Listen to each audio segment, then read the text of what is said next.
Hello everyone and welcome back to another episode of No Huddle with Zach Arndt. And today we're going to be taking a look at the Indiana Hoosiers, giving a preview for the upcoming 2022 college football season, led by head coach Tom Allen, new offensive coordinator Walt Bell, defensive coordinator Chad Wilt. Indiana has some key players returning. Cam Jones, the outside linebacker, this is going to be his 5th year, along with corner Tywan Mullen. This is going to be his 4th year as a starter. And left tackle Matthew Bedford. Some key losses. Michael McFadden, the linebacker, he led the team in tackles the last 3 years. So that's going to be a big loss in the middle of the defense for Indiana. Tight end Peyton Hendershot. Last season, he had 46 catches, which was tied for the lead on the team. He had 9 touchdown catches as well. Stephen Carr, the running back. Many of you probably know him from USC. He was on Indiana last year. He's now gone.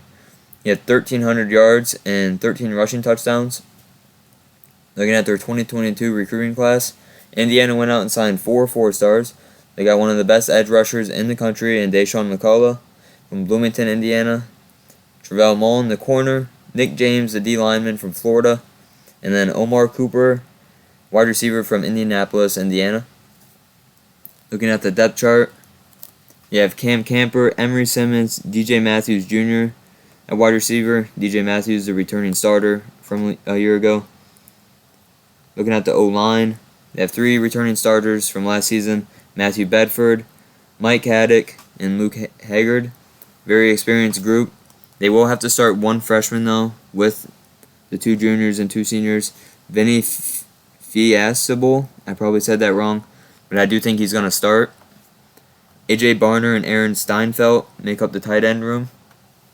Quarterback, this is going to be a big question. Connor Bazelak, the transfer, and then Donovan McCauley. Indiana struggled to score the ball last year, plain and simple. So with this quarterback battle, I think Bazelak's going to win it. But they need to find someone that can throw it down the field just like Michael Penix Jr. did back in 2020.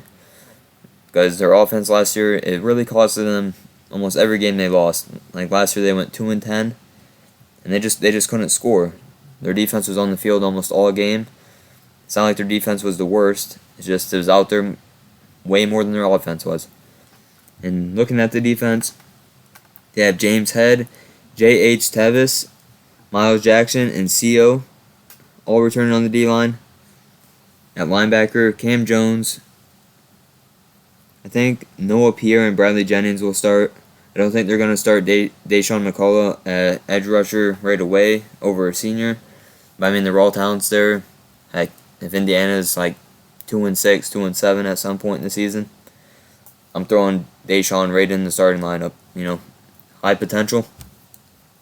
But in the secondary, all 4 starters from a year ago, 4 seniors return. Tywan Mullen, Jalen Williams, Devin Matthews, and Bryant Fitzgerald. Very experienced group. That should be a very solid cornerstone for this team heading into next season. They did lose Michael Penix at quarterback. He threw 4 touchdowns and 7 picks last season before getting injured. Their only returning running back from a year ago is Donovan McCauley. He only ran for 130 yards on 64 carries.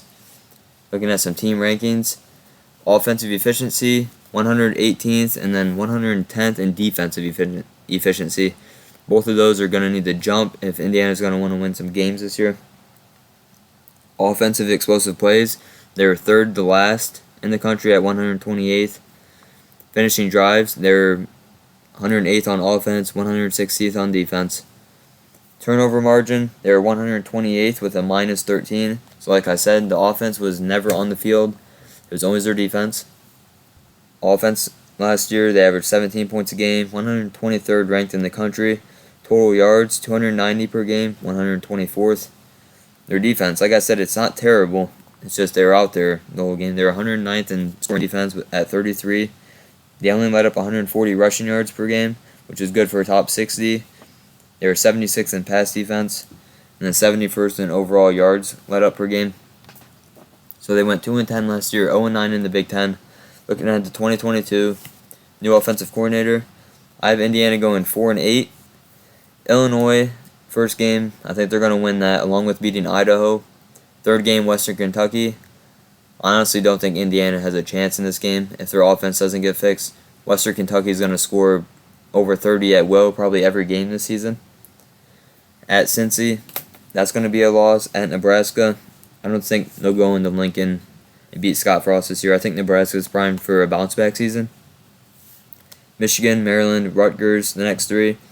I have them beating Michigan, or losing to Michigan, excuse me. I have them losing to Michigan, losing to Maryland, and then at Rutgers, I think that's the one they'll get out of those three.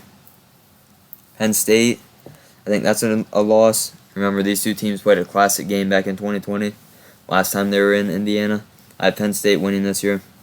At Ohio State, that's a loss, but man, if Indiana doesn't get the offense fixed, that could be a game that you look at the scoreboard and it says 63-7 or 56-7, and it's mid-third quarter, maybe halftime.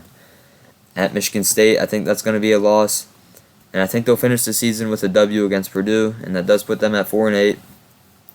Head coach Tom Allen, from a roster standpoint, he doesn't have the guys that he's used to having. I think recruiting last season, they went out and got 4 4-stars, which for Indiana, that's very solid. Hopefully they keep that up. And yeah, I think Indiana's going to go 4-8 in this upcoming 2022 college football season. That's going to do it for today's video, guys. Make sure to leave a like, subscribe to the channel, and I hope you all have a great day. I'll catch you in the next one.